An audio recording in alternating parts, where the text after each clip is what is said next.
ni Joseph. And we all know the greatest story of all time, the greatest comeback of all time. Jesus himself. Yes, he died. Diba? He was crucified, but he was resurrected. At kahit kailan, hindi na po namatay ang ating Panginoon, na natili siyang buhay sa buhay natin. Amen po ba? Amen. Ang restoration mo. Amen. Na yung sakit, yung bighati na nararamdaman po natin, baka mamaya lang message na. Ano po? Na yung problema natin, baka mamaya lang testimony na. Ano po? Baka mamaya lang nasa Jollibee na tayo. Kasi nagse-celebrate tayo. Tama po ba? Amen. Na parang mahina ka kasi may sakit ka. Hindi po. It's your time for a comeback. It's your time for a comeback. Yan po ang plano ng Diyos. But unfortunately, unfortunately pa. Unfortunately, maraming mga tao or maraming mga Christians, hindi na po umaabot dun sa comeback. Hindi na po umaabot dun sa punto na celebration. Hindi na po umaabot sa punto na nasasabi nila na, Lord, thank you, nakabangon ako. Lord, thank you, na-restore yung health ko. Lord, thank you, naka-recover ako. Maraming mga tao hindi na umaabot dun. Bakit? Because they stop in the middle. They stop in the middle. Humihinto kasi, ano po, when we are bombarded with many problems, when we are bombarded with many trials, ano po, kapag may mga pagsubok na dumarating na kung pwede lang, di ba, i-schedule, pwede kaya yun, di ba? Lunes, 2 to 3 problems lang. Kasi, kaya po yan, ano. Pag Tuesday, day off muna, wala mo ng problema. Pwede kaya yun? Hindi eh. It's the reality of life. Ano po, meron talagang mga pagsubok na dumarating. Kaya lang, minsan, nakaka-relate po ba kayo? Minsan parang ang dami-dami, parang sunod-sunod. Sabay-sabay, ano po? Ano ba? Ano ba ang pwede mangyari? Diba? So, madali humito. Madali pong mag-quit. Pag bombarded ang tao ng problema, ng trials, diba, ang tendency is to stop. They stop believing. They stop praising God. They stop believing that God is able to flip the script. Ano po? That is why, marami mga Christians ang hindi na po umabot sa comeback. Hindi na po umabot dun sa celebration. Ano po? But right now, I am here to tell you, mga kapatid, not today. Not today. Amen. I believe na lahat po ng nandito ngayon, lahat hindi sumusuko. Tama po ba? Lahat ng nandito ngayon naniniwala na isang araw darating yung comeback niya. Amen. Lahat ng nandito naniniwala na i-restore ng Diyos ang lahat ng nawala sa Kanya. Amen po ba? Amen. Baka bukas lang yan, kapatid. Or kaya baka mamaya lang, nandiyan na yung blessing mo. Or hintay-hintay ka lang konti, baka next week or next month, di ba? Nandiyan na po yung pagpapala. Amen. Yan po kasi yung kagandahan po sa atin, po. Tayo po ay mga tao na laging hopeful. Tayo po ay ang tao, tama si nanay.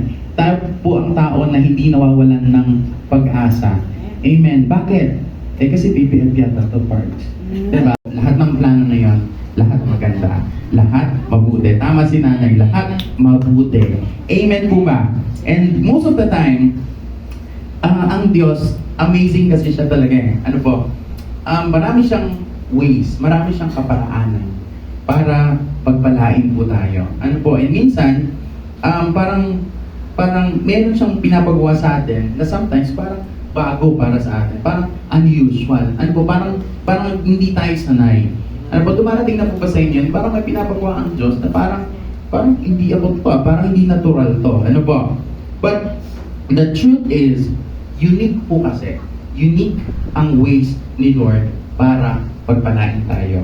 Amen po. You just have to remind yourself that our ways is different from God's ways. Iba kasi ang tayo, mag-isip tayo, maliit lang eh. Pero ang Diyos, limitless. Ano po? Limitless siya kung paano mag-isip. Limitless din yung ways niya para pagpalain po tayo. Amen. So, ang haba na ng intro. So ngayon po umaga, buksan po natin ang ating mga Bible. Ang context po ng verse na ito po ay nangyari noong tawagin ni Jesus si Peter. Bago niya tawagin si Peter. Medyo pinahapyawan na natin ang nakaraang pagkikita po natin. Pero this time, himay-himayin po natin. Ano po? So, verse 1, ang sabi po dyan, one day, as Jesus was standing by the lake of Gennesaret, the people were crowding around him and listening to the word of God. Isang araw si Jesus nagpipreach po siya at talagang napapaligiran siya ng sobrang daming tao na gustong makinig ng salita ng ating Panginoon. Verse 2, he saw the water's edge, two boats. Nakita niya, merong dalawang bangka. Ano po, doon sa may, ano ibig sabihin na? Pangpang.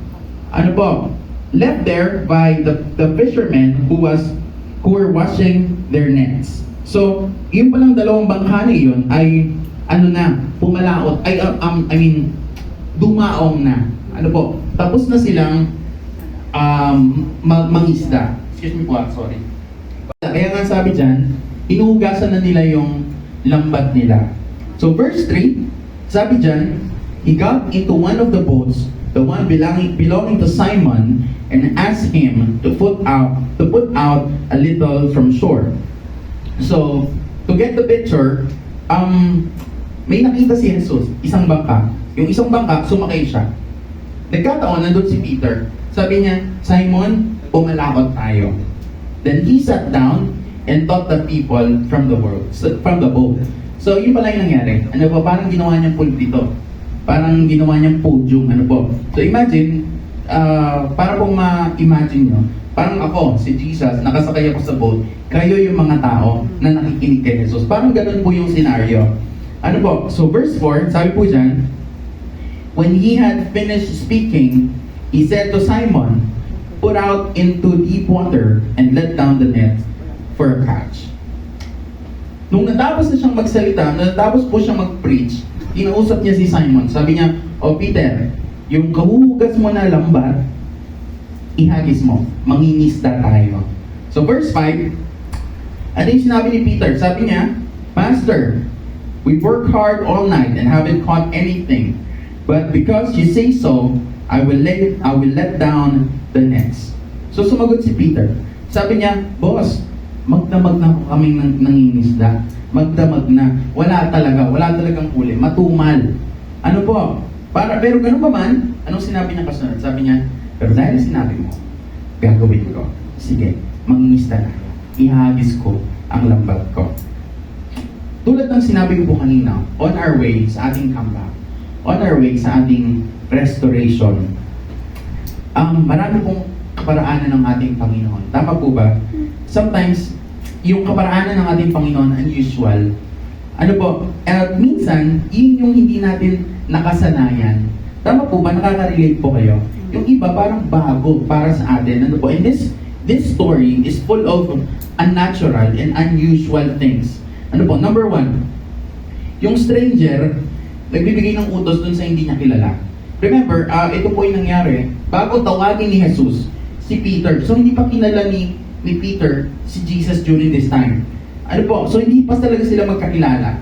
So, stranger si Jesus kay Peter. Di ba, ikaw nga may lumapit sa'yo, sabi, pumalaot tayo. Di ba? Weird. Di ba? Ano daw pumalaot daw? Di ba? Parang mapapaisip ka din. Ano ba to? Ba't bigla-bigla akong inuutusan ito? Ano po? Pangalawa, na unusual thing sa sitwasyon na ito, Jesus Christ that time, di ba alam naman natin na si Jesus po, nung nabuhay siya dito sa lupa, he was a carpenter. Correct? And inuutusan niya yung fisherman. So medyo magulo. Ano po? Parang ang engineer, inuutusan yung doktor, ang sabi niya, operahan mo to, di ba bumibito ka dito? Di ba? Parang very unusual. Ano po? Kasi hindi naman niya expertise yun. Pangatlo, yung pati yung utos is strange. Because according sa mga Bible scholars, ginagamit lamang ang net or ang lambat sa pangingisda sa gabi. At hindi lang po yan. Ginagamit lang ang net sa mababaw na parte ng dagat. Pero ang sabi dito sa verse, pumalakot po sila, di ba?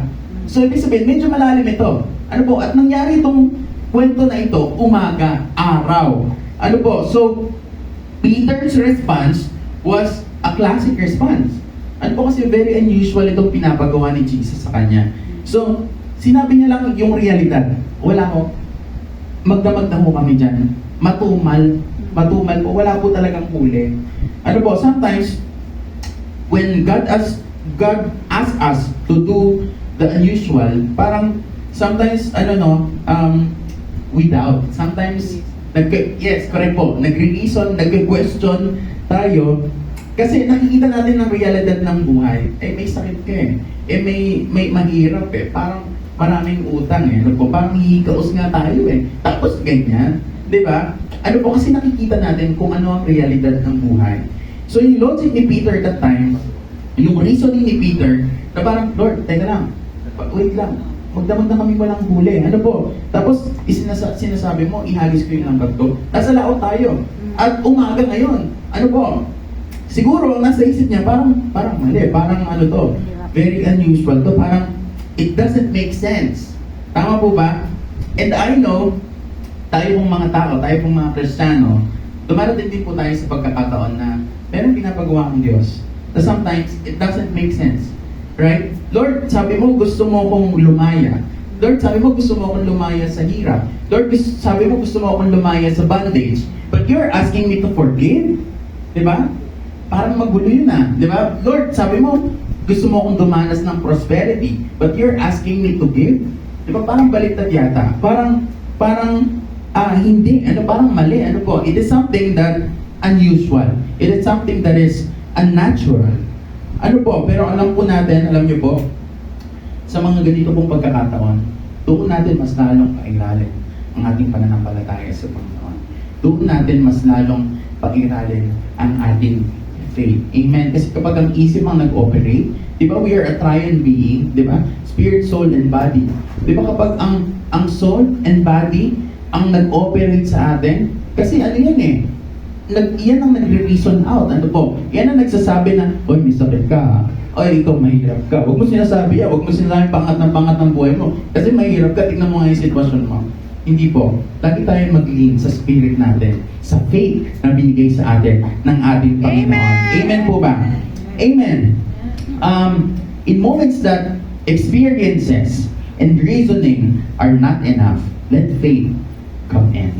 Amen. Paganahin po natin ang ating pananampalataya. And just like Peter, when he let go of the reasoning na mangingisda ko eh. Alam ko yung ginagawa ko. Alam ko ang daloy ng tubig. At alam ko, itong dala ko ngayon, pang gabi to, hindi to pang araw. Ano po? Pero nung sabi niya, Lord, dahil sinabi mo, gagawin ko. Amen. Si Peter po, he is letting go of his reasoning. He is letting go of his experiences. Yung skills niya, ay isinantabi niya po. At anong pinagana ni Peter? Yung faith. Amen. Pananampalataya po sa ating Panginoon. And that moment, nangyari ang net-breaking, boat-sinking miracle ng ating Diyos. Grabe. Palakpakan po natin ang ating Panginoon. Grabe. Ano po? Halos lumubog yung bangka sa dami ng isda na nakuha nila. Ganon magpala ang ating Panginoon. Minsan ito lang hinihingi mo, minsan iyan ang binibigay ng Panginoon. Amen. Amen. Sige, daanan natin yung verse 6. Ang sabi niya, when they had done so, they caught such a large number of the fish that their nets began to break. Ano ba yung nabubulol? Okay, so talaga pong halos masira ang lambat sa dami ng blessing. Ano po? You just have to trust Him. Believe in Him. Kasi sometimes, dadalhin ka ng Panginoon na sa lugar na minsan hindi mo nakasanayan eh. Minsan unnatural. Diba? Who knows na si Nanay Sol dadalhin siya sa US? Hindi siya sanay doon. Hindi siya sanay po doon. Ano po? Pero, nandun ang pagpapala ng Diyos. Minsan, idinidirect ka niya doon sa lugar na parang hindi ko alam gagawin ko dito ah. Pero minsan, nandun ang pagpapala ng Panginoon. Amen. Amen. Amen. And once you remind yourself that God's ability is better, God's capacity is better, mapapaisip ka na, sige Lord, ikaw nang bahala. Sige Lord, ang plano mo ang masunod. Amen po ba? Amen. What if, huminto na lang si Peter? What if, parang sinabi niya na lang na pagkaparada niya, wala silang nahuli. Of course, disappointed siya ng mga panahon na yun. What if, huminto na lang siya? Hindi niya na lang pinakinggan yung direksyon ng Diyos sa kanya. Sa tingin niyo po, makukuha niya yung miracle that time? Sa tingin niyo po, may experience niya yung blessing that time? Of course not. Amen. Mga kapatid at mga magulang na nandito po ngayon, hindi po ito ang panahon para humito. Amen. We are never hopeless. Amen. Nung tumanggap po tayo sa Panginoon, nung naging Kristiyano tayo, hindi naman nabawasan ng problema. Ang dami ng problema di ba? At ang Diyos, ang ating Panginoong Jesus, aminado din siya na sa mundong ito, meron talagang pagsubok, meron talagang circumstances. Pero ang kagandahan po sa atin, we have hope. Meron po tayong pag-asa. At hindi tayo mauubusan ng pag-asa kahit ano pa ang kaharapin natin because we have Jesus Christ. Amen po ba? Amen. In 1992, meron pong isang British athlete ang nakipag-compete sa Barcelona Olympics. Nakipag-compete siya sa Barcelona Olympics. Hindi na. Isa po siya sa nag-qualify na makipag-compete sa Olympics. So, what's his name? His name is Derek Redmond. At si Derek Redmond po ay candidate na magpaglaban sa 400-meter dash. So, ano to? Para to track and field. Ano po? Takbuhan. So, ito na. Game day. Nag-warm up na sila, stretching. So, talagang ready na po siya. Ready na siya sa race. So, nag-whistle na yung official, yung isa sa mga official, nag-whistle na, hudyat na pumwesto na sila doon sa posisyon nila. Talagang makikita mo sa mukha ni Derek na talagang porsigido siya, determinado siya, natapusin yung race at manalo. Ano po? Pagbaril nung official, sabay-sabay na silang tumakbo. In 10 seconds, isa po si Derek Redmond sa nauuna. Pero ano nangyari? At exactly 15 seconds, meron na nararamdaman si Derek Redmond na nag-pop sa hita niya. Na-injury siya. Na-injured po siya. Ano po, lahat ng kalaban niya, well, lumagpas na. Nandun na sa finish line. Pero siya, bumagsak siya. Pero ito po yung nangyari. Sobrang determinado siya na matapos yung race. So kahit pipilay-pilay siya, kahit iika-ika siya, isang paa na lang yung gumagana eh. Talagang tatalon-talon siya, paunti-unti. Gusto niya tapusin yung race. And yung mga tao talagang naaawa na sa kanya kasi tingnan mo nga, pipilit-pilit tapos pinipilit pa rin niya. And then, lo and behold, pero isang lalaki mula sa audience ang tumatakbo. Inarang siya ng mga security guard. Tinry siyang kalangan ng mga security guard pero hindi siya nagpadala. Tumakbo siya ng tumakbo toward Derek. At alam niyo pong ginawa niya? Inakay niya si Derek at inalalayan niya papunta doon sa finish line. Sino po yan? Lalaki niya. That is Father. Tatay niya po. Amen. What's my point? Meron po tayong mga sarili-sariling journey sa buhay. Ano po? Meron tayong mga sarili-sariling race na dinadaanan. I remember, nung first time kong mag-preach, I was second year high school. Nag-preach ako sa isang youth camp sa Isabela. And ito din yung sinabi ko, meron po tayong kanya-kanyang journey na nilalakaran sa buhay. Meron tayong kanya-kanyang race. And along the way, meron mga pagsubok. Right? Along the way, meron mga circumstances. Sometimes, nandun yung nadadapa tayo, na napipilayan tayo, ano po. Hindi natin alam kung ano pwede mangyari sa atin. Ano po? Alam niyo po kung anong sikreto ng comeback. Alam niyo po kung anong sikreto ng breakthrough. You don't stop. Amen. You don't stop believing. You don't stop praising God. You don't quit. You don't lose your hope. Amen. Huwag kang hihinto. Kasi kapag huminto ka, wala na. Talagang finish na. Ano po? Di ba lagi nga natin sinasabi pa tayo? Magpapatuloy kahit na may kahit pa. Amen. Maaaring naunahan ka na ng mga kabats mo. Naungusan ka na ng mga kabats mo. Ano po? Okay lang. Kasama po natin ang Diyos. Kasama po natin ang ating Father. Inaalalayan tayo. Ano po? You don't stop. Sabi ko kanina, you don't stop believing. You don't stop praising God. Kasi siya, kahit na mag-fail po tayo, kahit na madapa po tayo, He will be there. Amen. He will be there running towards you and will be with you until the end. Amen. Palakpakan nga po natin si Lord.